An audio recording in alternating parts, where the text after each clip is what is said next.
नमस्कार। आज के वीडियो में हम करेंगे महादशा निकालने का प्रैक्टिस क्वेश्चन नंबर 2। हमने पिछली वीडियो में प्रैक्टिस क्वेश्चन नंबर 1 किया था। अगर आपने वो वीडियो नहीं देखे तो जरूर देखिएगा। स्टेप बाय स्टेप हमने क्वेश्चन उसमें लगाया है। अगर आप इस वीडियो से भी स्टार्ट करते हैं तो भी आपको पूरा अच्छे से समझ में आएगा कॉन्सेप्ट, बिकॉज यहाँ भी मैं पूरा डिटेल में बताने वाली हूँ। देखिए, प्रश्न आपको कुछ इस तरीके से आता है। जो लोग भी वैदिक ज्योतिष की शिक्षा ले रहे हैं और प्रॉपर कहना चाहिए एग्जाम जिन्हें देने हैं, उनके लिए वीडियो जो है बहुत इंपॉर्टेंट है। अब देखो एग्जाम में क्वेश्चन कैसा आएगा कि जन्म चंद्रमा का भोगांश दे रखा होगा आपको, जैसे यहाँ दे रखा है। यहाँ कितना है 3 साइन, ये है 3 साइन 14 डिग्री 11 मिनट। ठीक है, इस तरीके से आपको कुछ ना कुछ जो है एक फिगर दे रखी होगी कि भाई चंद्रमा जो है जन्म के समय इतना चल चुका था बच्चे के।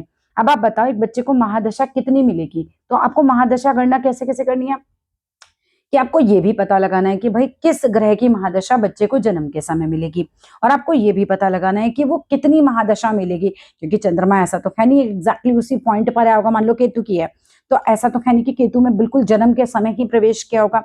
हो सकता है कुछ दूरी उसने कवर कर रखी है उस नक्षत्र की, है ना। जिस भी राशि में है उस राशि में जो नक्षत्र होते हैं उसमें कुछ दूरी कवर कर रखी होगी, कुछ बाकी होगी। तो कितना और कैसे कैसे निकाला जाए, ज्यादा कॉम्प्लिकेटेड नहीं करेंगे, वापस से क्वेश्चन को पढ़ते हैं और फिर आंसर को शुरू करेंगे। देखिए क्वेश्चन लिख लीजिए। जन्म चंद्रमा का भोगांश आपको दे रखा है 3 साइन 14 डिग्री 11 मिनट और आपको करनी है महादशा की गणना। ठीक है, अब सबसे पहले निकालो चंद्रमा जन्म के समय किस राशि में है। 3 साइन 14 डिग्री 11 मिनट, यानी कि चंद्रमा जन्म के समय 3 साइन का मतलब कितना हो गया, 3 राशियां बीत गई। 3 साइन का मतलब है 3 राशियां बीत गई, यानी कि 3 राशियां बीत गई तो चंद्रमा जो है चौथी राशि में, चौथी होती है हमारी कर्क। भाई पहला दूसरा तीसरा चौथा, यानी मेष वृषभ मिथुन और कर्क। ठीक है, तो चंद्रमा बच्चे के जन्म के समय था कर्क राशि में। अब कर्क राशि में भी हमें पता है अलग अलग नक्षत्र हैं, कर्क राशि के भी अलग अलग नक्षत्र हैं। तो हमारा नेक्स्ट स्टेप ये रहता है कि हमें नक्षत्र का पता लगाना है कि चंद्रमा फिर किस नक्षत्र में होगा, है ना। चंद्रमा जो है वो कर्क राशि में किस नक्षत्र में होगा।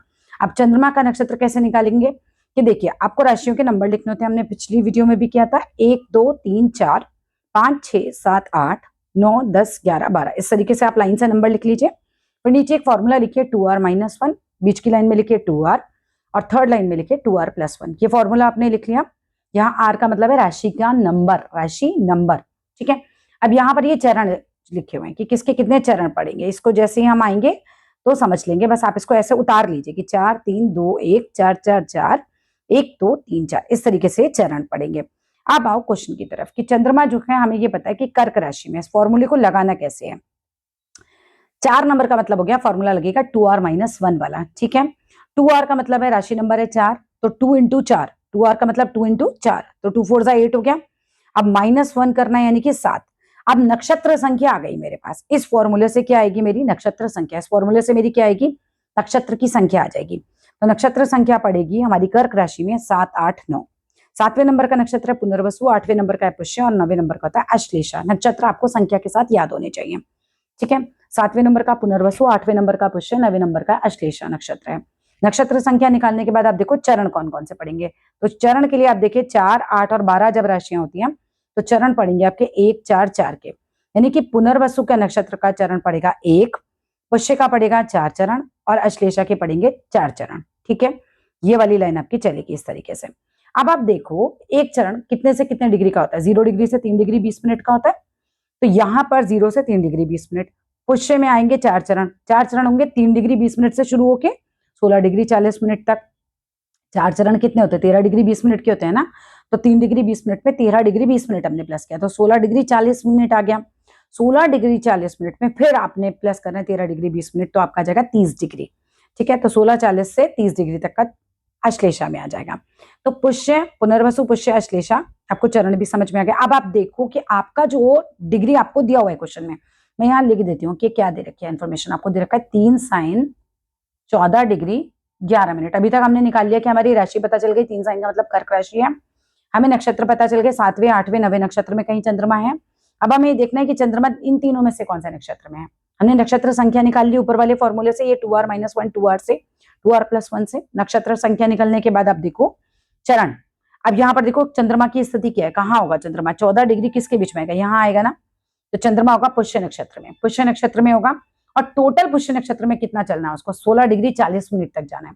पुष्य नक्षत्र अगर यहाँ से शुरू हो रहा है और यहाँ तक पहुंचना है तो 16 डिग्री 40 मिनट का ये पूरा रास्ता है जो इसे कवर करना था चंद्रमा को, लेकिन बच्चे के जन्म के समय वो ऑलरेडी 14 डिग्री 11 मिनट तक चल चुका। मान लो यहाँ तक वो चल चुका, 14 डिग्री 11 मिनट तक वो चल चुका। तो बाकी बचा हुआ रास्ता कितना है ना, बाकी बचा हुआ जन्म के बाद बाकी बचा हुआ रास्ता कितना है, ये हमें निकालना है। आगे देखते हैं।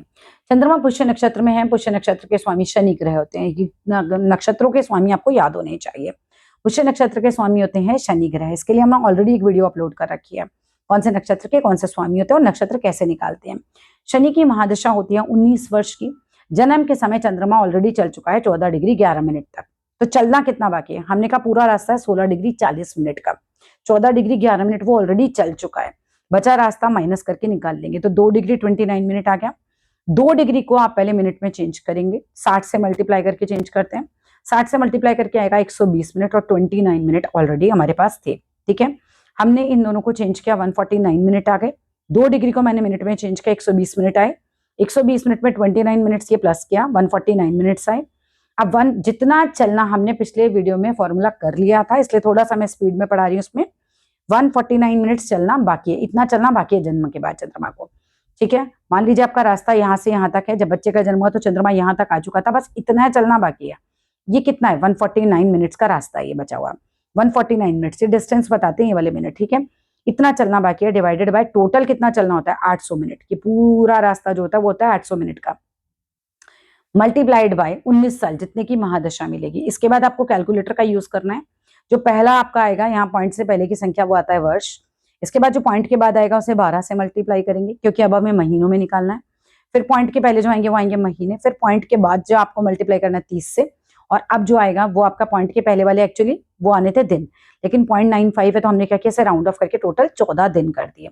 सो जन्म के समय बच्चे को शनि की महादशा मिलेगी 3 वर्ष 6 महीने 14 दिन की। That's all in this video. ये क्वेश्चन भी प्रैक्टिस क्वेश्चन नंबर 2 भी हमारा हो जाता है। और अच्छा लगे तो जरूर लाइक कीजिएगा और प्रैक्टिस करने के लिए चैनल पे बने रहिएगा, सब्सक्राइब जरूर कीजिएगा। Thank you so much for watching complete video.